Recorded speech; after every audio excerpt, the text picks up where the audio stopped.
under my opponent and like, oh, he's not that good. He's a bum, this, that, and the third. I tried to fight Isaac Cruz first. He was the first person I tried to fight.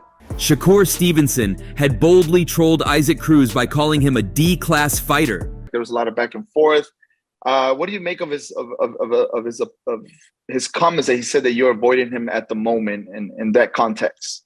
Well, the Mexican champion isn't having any of that, as he has just fired back at Shakur for saying that much. Con que demuestre quién soy arriba del ring, no me importa lo demás.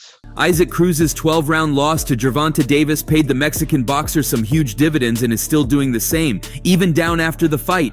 Trying to land that right and then the left to the body, using lateral movement, using defense, lulling Cruz. Interestingly, he had a top-notch performance against Rolando Romero to cap off this hard work in the sport and bag his desired title.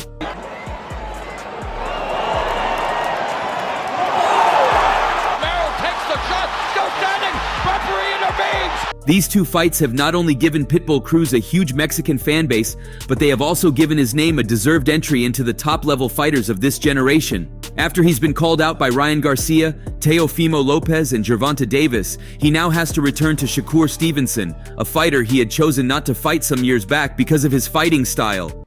They said no. His team said no. His manager said no. His father said no.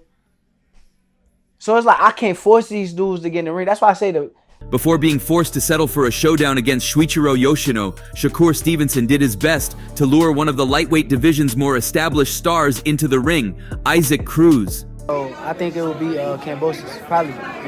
I think it's sad. I think this is boxing in a sad state.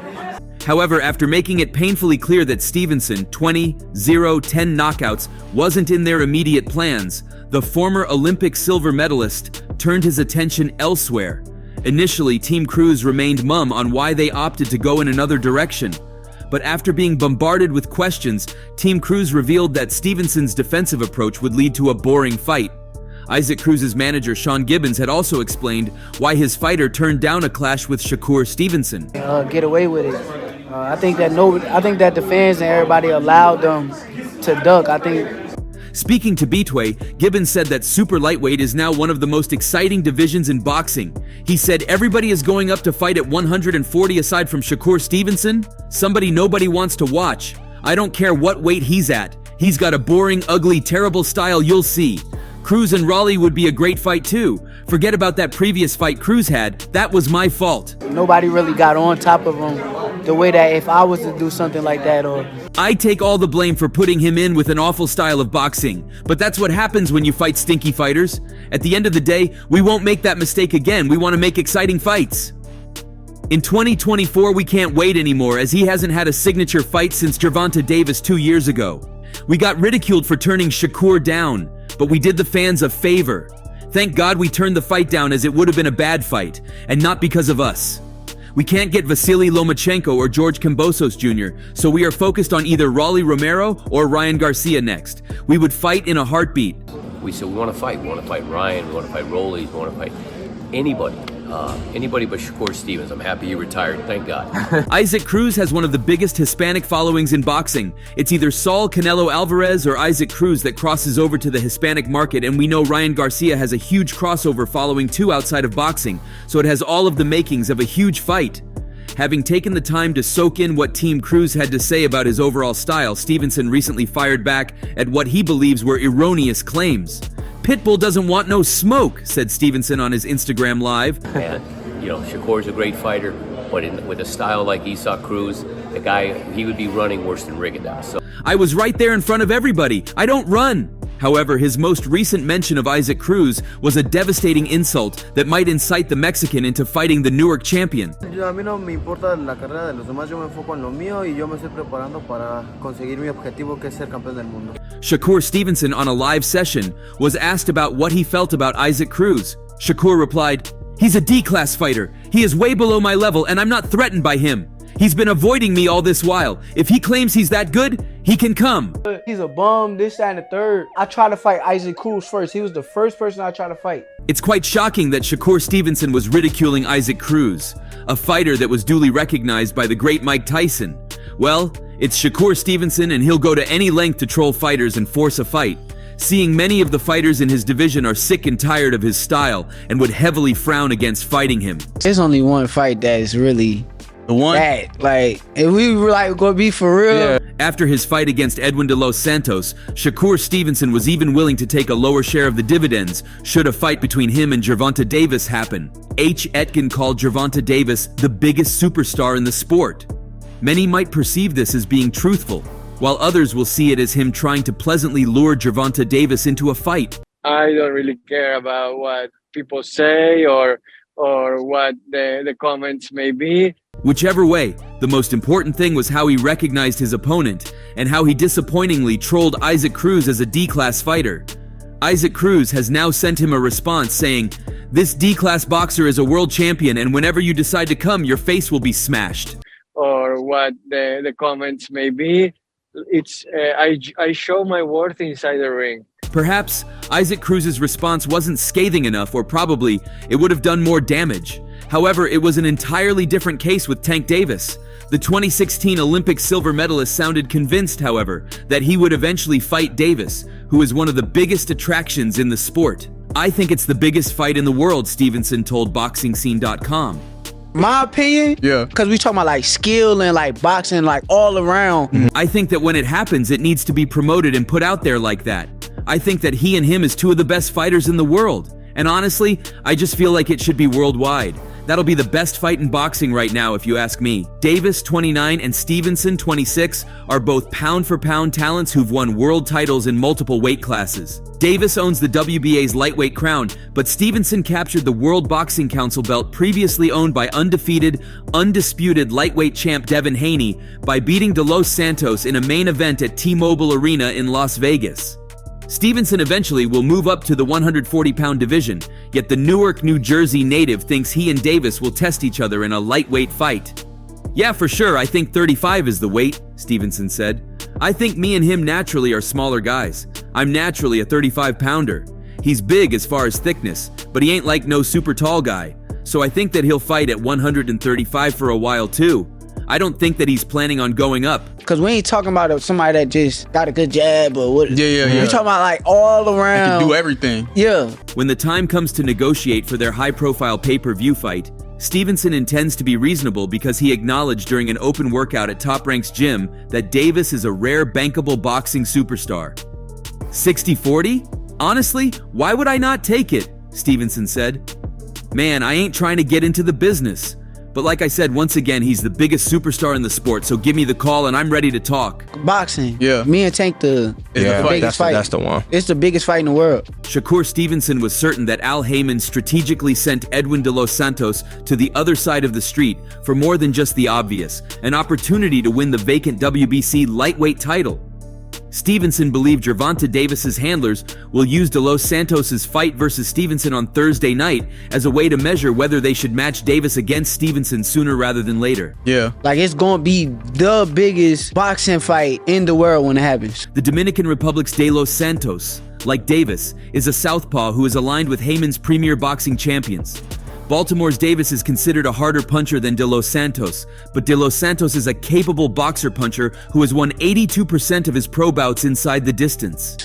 Y'all, what you think? Like 147, 140? Nah, hell no. You think 135?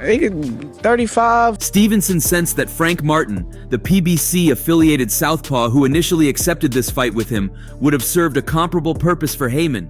De Los Santos, who was promoted by Samson Lukowicz, happily replaced Martin, who is represented by Errol Spence Jr.'s Man Down Promotions, as Stevenson's opponent once Martin determined that he wasn't going to be paid enough money to face Stevenson in this 12-round 135-pound championship match. 40, I don't know. I could see it happening not too far in the future. Really? Yeah, I think Tank will sign that contract. Dang. And I'm going to sign a contract too. Elsewhere, Teofimo Lopez has also called out Isaac Cruz for a unification at 140 pounds. Lopez, the WBO junior welterweight champion, defended his title against Steve Claggett. The takeover came out victorious in a one-sided unanimous decision. After 5 gritty rounds, Lopez turned the corner to dominate in the second half of the fight. Hell yeah, I'm ready for it, man. I'm excited. Now I know how to face fighters like that even better, on a better standpoint. Despite being a two-weight and two-time lineal champion, Lopez has been criticized for not being a big attraction. The Takeover is a fighter who produces his best in the biggest fights. Meanwhile, a poor performance against Sandor Martin was followed by a victory against former undisputed junior welterweight champion Josh Taylor. Now Lopez is looking to make another big fight. You know what I mean? Just more conditioning, more track work, and that's it. A bout with Cruz sells due to his huge Mexican fan base. His victory against Rolando Romero to win the WBA belt saw him grab his first world title. Now Lopez wants to set up the unification. However, since Cruz defends his title against Jose Valenzuela on August 3rd, a fight is unlikely to happen this year. If that does not happen, Lopez wants Crawford. I'm ready to face Cruz. I'm 26, and I'm still learning in this game. Yes, I do. Nobody is going to fight like Steve Claggett. There's only one fighter that is going to fight like him a little bit, and he's smaller, and that's Pitbull Cruz. Other than that, no other fighter fights that way at all. They all box. Crawford boxes. He doesn't really slug in there. I do these types of fights for a reason, Lopez said. You know, I think this gives everybody a more opportunity to jump that gun. But let's see how they do once we start clacking them up. I'm the last guy standing. Teofimo Lopez, ready to defend his WBO belt again. Despite this, Chris Algieri advised Lopez to move up to 147. The primary reason was Lopez's lack of knockout ability. He was hitting Claggett repeatedly, but his opponent refused to go anywhere. Lopez outlanded and outworked his opponent, but never had him on the verge of being stopped. Absolutely, though. These are the type of fights that I want, but no one's gonna fight like Steve Claggett. There's only one other fighter. A fight with Crawford at 147 is risky since Bud has stopped all his opponents at welterweight. Meanwhile, a potential fight with Jaron Ennis is risky. Ennis has a 31-0 record with 28 knockouts. While a fight with WBC junior welterweight champion Mario Barrios could happen, Manny Pacquiao is the favorite to get that fight. Algieri has now advised Lopez to stay at 140 and pursue other fights. That maybe might do it just a little bit, and he's smaller, and that's Pitbull, Isaac Cruz. He's talking about going to 147, which I really don't advise. He hasn't shown that same power that he had at 135 at 140. He's 5-0 at 140, and he only has one knockout, and that was against Pedro Campa early on. Even that, it was more of an attrition than a single shot. I think he has an opportunity to unify at 140. I'd favor him over all the other champions in the weight class. I think it would be a good idea for him to go collect some belts. He said at the end that belts are important. So, it would make sense for him to go collect some belts, Chris Algieri stated. Who do you want to walk you out next? Immediately after his big win against Frank Martin, Gervonta Davis reawakened an old rivalry, and it was one fans had been clamoring for. What rematch do you want, Pitbull or Ryan? An interviewer asked him which fight he wanted next, and he said, every one of them. He was further asked which rematch he would favor between a rematch against Isaac Pitbull Cruz or one against Ryan Garcia. He responded, both. Asked when he'd return and against whom, Davis replied, I just want to get back in the gym and stay focused. But Lomachenko, Shakur, Stevenson, and Pitbull Cruz are on my radar. Yeah, he looked as sharp as last fight. He did what he had to do. Speaking specifically about Isaac Cruz, he said, he looked sharp in his last fight. He did what he had to do. We definitely can get a rematch for sure, hopefully sooner or later. On hearing this, the enthusiastic Isaac Pitbull Cruz fired knockout warnings to Ryan Garcia. Gente de Los Ángeles, y por eso exigimos la revancha contra Gervonta Davis. We want the rematch with Gervonta Davis. These fans have been great, and that's why, they came out, and what I promised is a depth already, and we did it tonight. Gervonta shakes his head. I wish we could bring him into the ring. This wasn't the first time he was calling out Ryan Garcia. Just last year after his victory over Ramirez, Isaac Cruz called out Gervonta Davis, who was present by the ringside, and spoke about his wish for a possible rematch against him. Right where Gervonta Davis was, an interviewer questioned if he would want a rematch against him, and Tank Davis replied, if the money is right. Right there, bro. Hey, would he see him again or not? Huh? That's the money right. The money right? However, with Gervonta Davis now more willing to face every of the best fighters in and around his division, including Ryan Garcia, Devin Haney, Vasily Lomachenko, Teofimo Lopez, and Isaac Cruz, Pitbull has now told him to expect a knockout should they lock horns in the ring for the second time. "I'll be happy to fight Gervonta Davis. I owe him a knockout win. This time we'll both train well and be at our very best. I want it as soon as possible," Isaac Cruz said. However, Gervonta Tank Davis isn't only a warrior in the ring, he's also very skillful in throwing damaging punches with his keypads. He soon followed up Isaac Cruz's warnings with a cryptic tweet on X, "Say no more."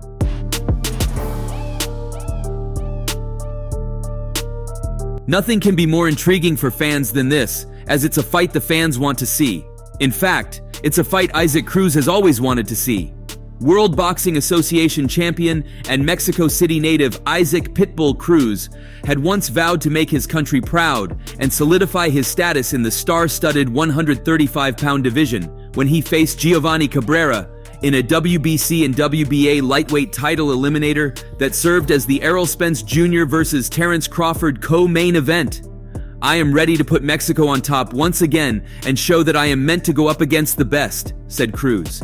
"I'm making sure that I'm working harder and smarter and making the most of everything I do in the gym. It's not just about how hard you hit. You got to be smart and have your punches connect in the way that you meant them to land all along." Que nada más vino a abrazar, pero contentos por la victoria. It was a nice fight. It probably wasn't what the people wanted to see since he was like... It may sound cliche, but it truly is about dedication, hard work, and discipline. Being just a regular fighter is taking the easy way out. Saying no to a glass of water or to being with friends is hard. What we do is beautiful, but it's hard. If you want to be an elite athlete, you have to learn how to live with sacrifice. Coming from a family full of professional boxers, including his father and grandfather, Cruz is no secret to the sacrifices his chosen profession requires at the highest level. Relentless to actually getting into the boxing match. And although he laments the time missed with his wife and children, it acts as motivation for him to perform at his best. "The hardest thing I ever had to do was that I had to tell my wife and kids today, I can't take you for ice cream," said Cruz. "I'm fortunate that I train close to them, but I still miss them a lot. At the end of the day, it only makes it more important that I make the most of these sacrifices and fight to my full ability. I fight at my best because of the love and support I receive from my family." The 26-year-old Cruz has become a fan favorite amongst the passionate Mexican fans due to his all-action style that calls back to many of boxing's most memorable Mexican champions and contenders. I mean, thank God that the outcome was good. Are you surprised that it was a split decision?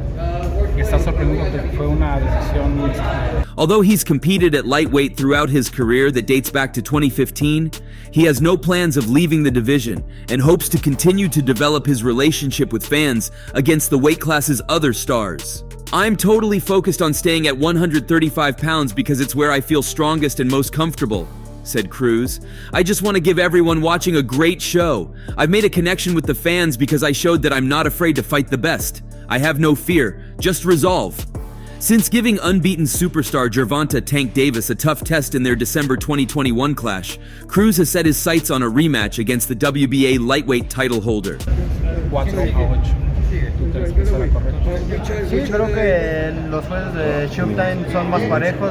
"I want the American fans to know me as well as the Mexican fans, so I have to go up against the very best," said Cruz. "First, I want that rematch with Gervonta Davis no matter what. After that, I want to face Devin Haney and Vasily Lomachenko." All right. All right, do you have a message you want to leave off with tonight, Pitbull? ¿Tienes algún mensaje que quieres decirle a la gente? Nada más agradecerles una vez su apoyo, su cariño y nos vamos a seguir preparando para seguirles brindando grandes peleas. He just want to say thank you, that he really appreciates the fans and everything. He's going to keep the good work to give better fights and to give the best out of him. All right, man. Thanks so much. Appreciate it. In 30 professional fights spanning 10 years, Tank has steamrolled through the competition with 25 knockouts. Davis's toughest test to date came in 2021 when he faced Isaac Pitbull Cruz. On Davis.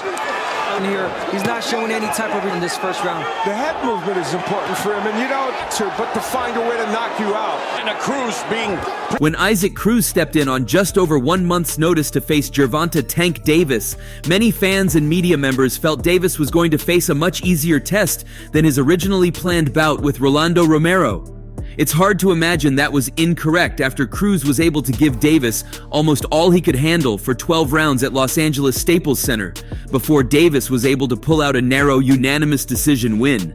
Davis was able to land many of his trademark power shots in a rare role as the taller man in the fight, but even as his heavy hooks and uppercuts landed, Cruz never appeared hurt. That may have been a product of Davis suffering a hand injury midway through the fight. "I hurt my left hand in probably the 6th round, but I've got to throw it," Davis said after the fight. That uppercut finds a home to the body. Davis backing up. He's trying to make an effort. He is, but you got to give it to Davis too. I have to go get it checked out. It's shaking, but it is what it is. That's what comes in the sport. As the rounds wore on, whether a product of Cruz's chin, Davis's hand, or both, it was clear Cruz was not going anywhere, and he began to turn the momentum of the fight his way, pulling increasingly close on the scorecards as both men continued to land clean, powerful strikes. There's again the uppercut in the straight left by Davis. Really well, and that is a punch that he knocked down Barrios with it. Let him go. Davis was able to do just a little better in just enough rounds to earn the victory, including in what turned out to be the most important round of the fight, picking up round 12 in a spot that likely saved him from a draw, as the official scorecards read 116, 112, 115, 113, 115, 113. And that's all for now. For the very best updates on news, moments, events, and actions in the world of boxing, stay connected with us by subscribing to our YouTube channel, and don't forget to turn on notifications to get notified when we drop quality contents like this. Until next time, peace out.